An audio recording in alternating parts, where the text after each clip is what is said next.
Hey everybody, Z Garcia here, and today we're going to be picking up passengers and taking them where they need to go, trying to avoid traffic, of course, in Let's Make a Bus Route, the dice game.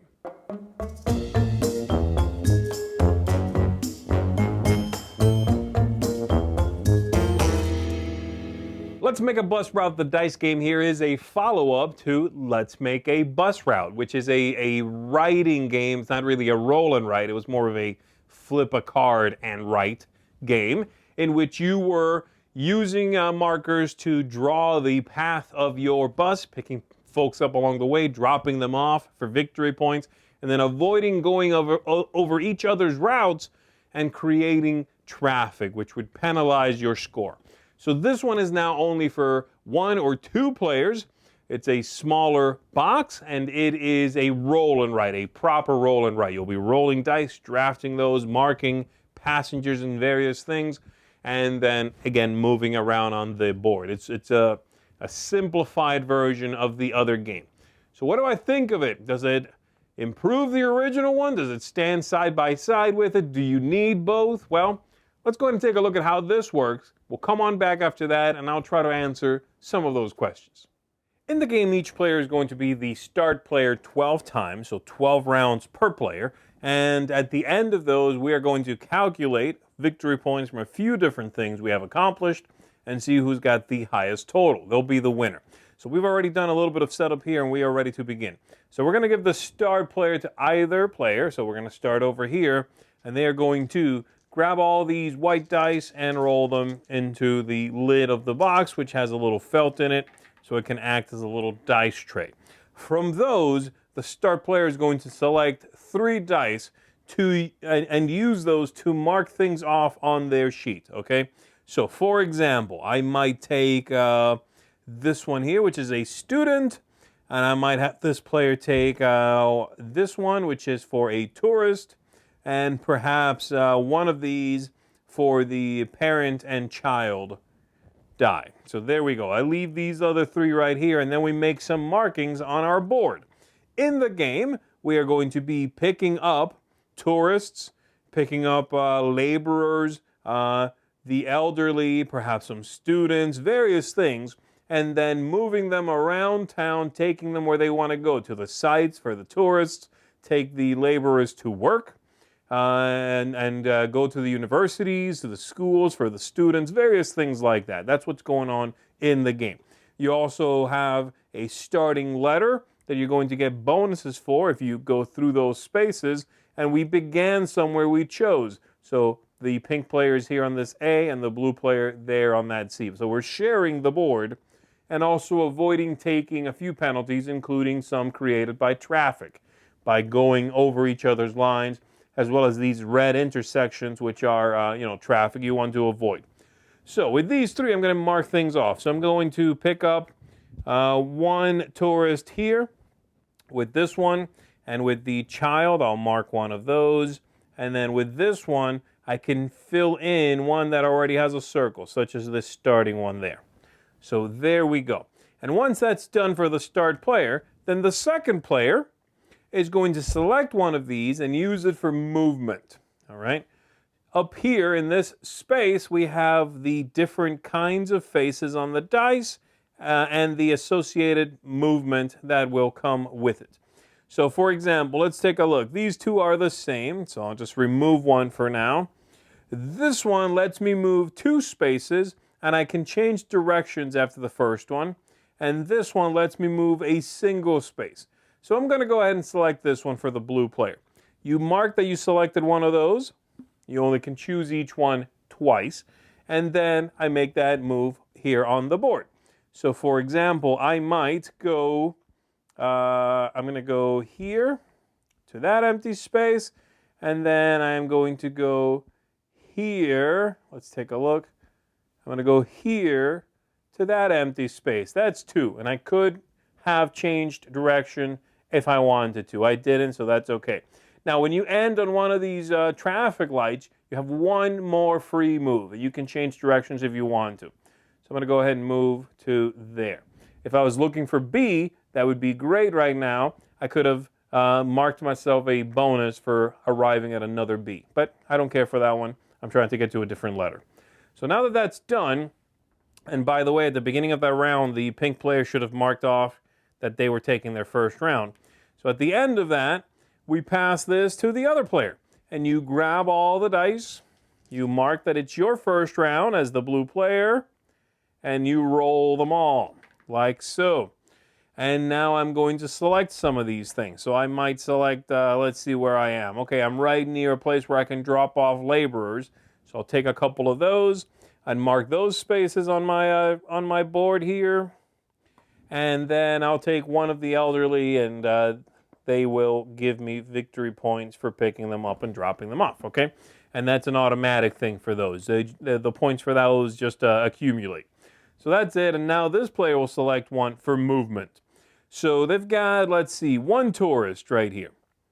If they drop that person off right now, say at that location, they're going to get 2 points. But if you wait to load more tourists and then drop them off, you could get all the way up to 14 points if you time that correctly.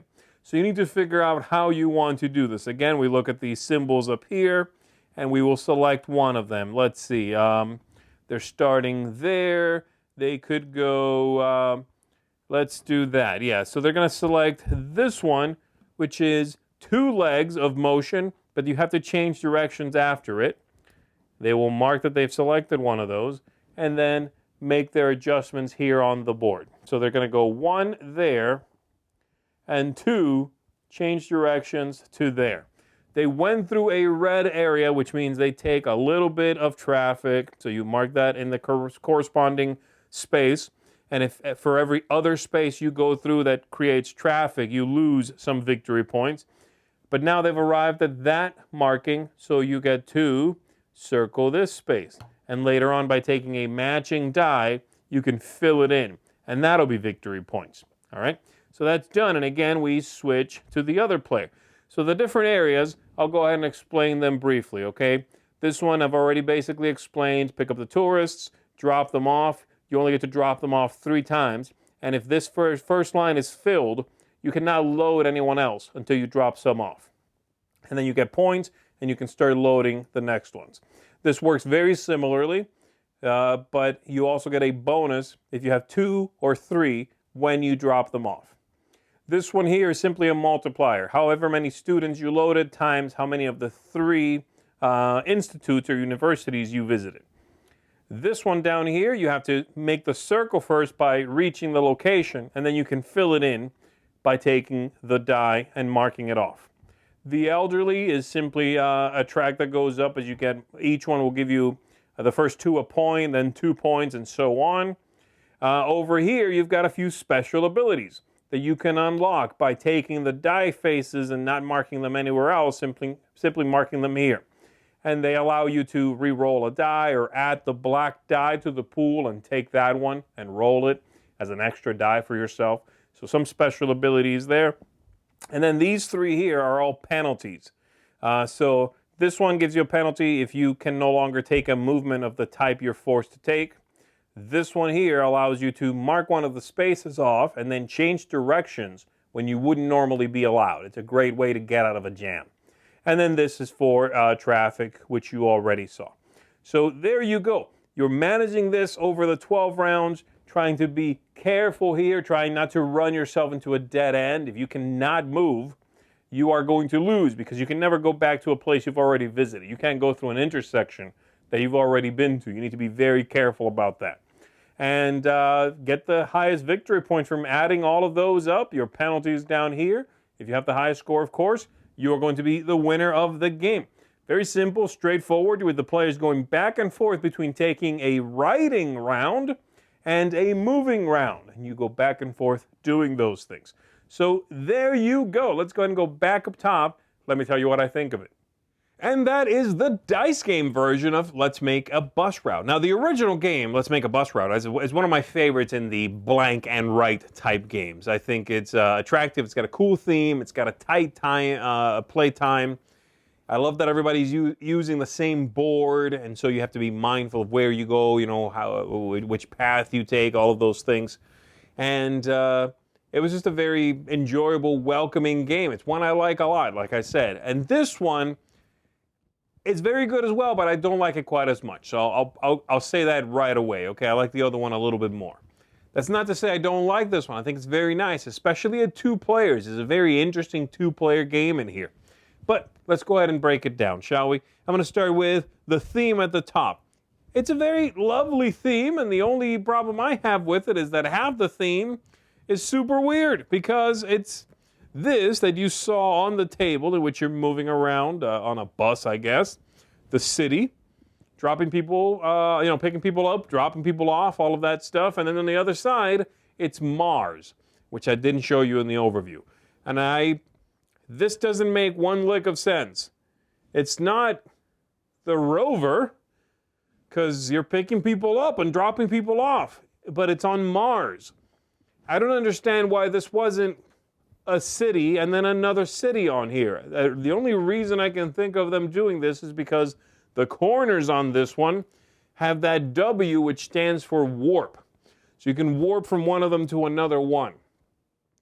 And I guess they wanted to go sci-fi for that to make any kind of sense, right? But that could have represented a subway. It could have represented a tunnel. I don't know, anything else, And it would have been a little more believable than the surface of the red planet. So the theme isn't quite working there for me. I think it breaks the charm, and there's a certain approachability to this game because it feels humble in its trappings. Mars no longer does that for me. The aesthetics are very nice, clean look. The dice tray, which is the top of the box, has on the inside a little felt, and you roll in there. That's a nice touch. It's a lovely little thing. If you really want to play and keep it quiet, that'll do the trick, okay? You can just roll anywhere also, but it's the kind of move that seems like an above and beyond kind of thing, and I appreciate a company doing that. So, very nice aesthetics. Dice are good, boards are nice and thick. These are going to hold up well.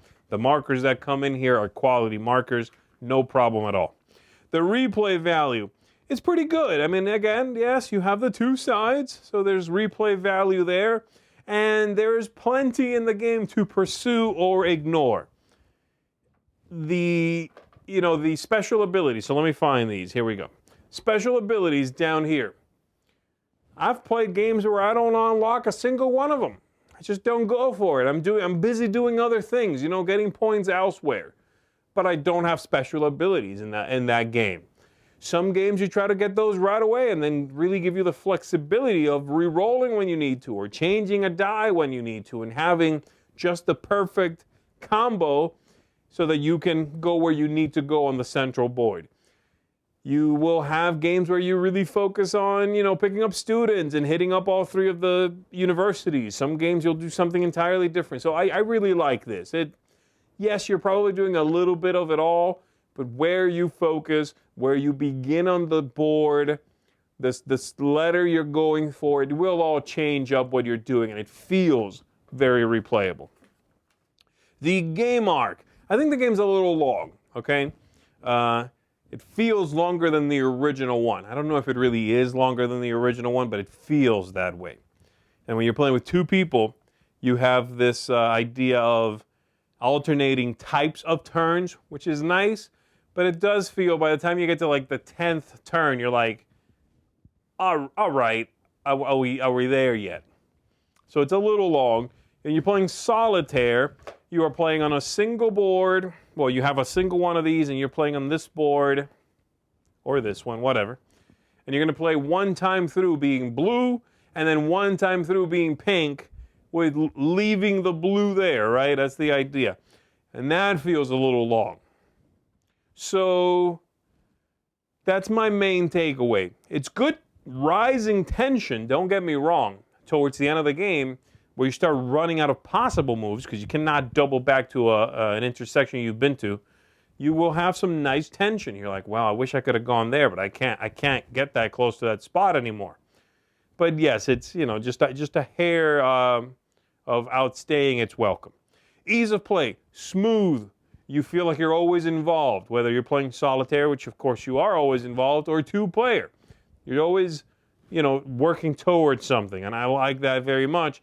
The rule book is a little problematic. Some of the terms that they give to specific things make it very verbose, and it could have been a little bit simplified. It could have been a little bit clearer, but it's not a big problem. The ease of play is high. And then lastly, tactics, luck, strategy is good in this one. I enjoy the implications. I enjoy that you have to decide what you want to take when it comes to the circles you give yourself on the board, the movements you make on the central map, when you take a penalty to make a turn, when you're okay just sucking it up and taking traffic. All of those things are small decisions, but there are so many of them that they give you a really fun tactical feel to the entire thing.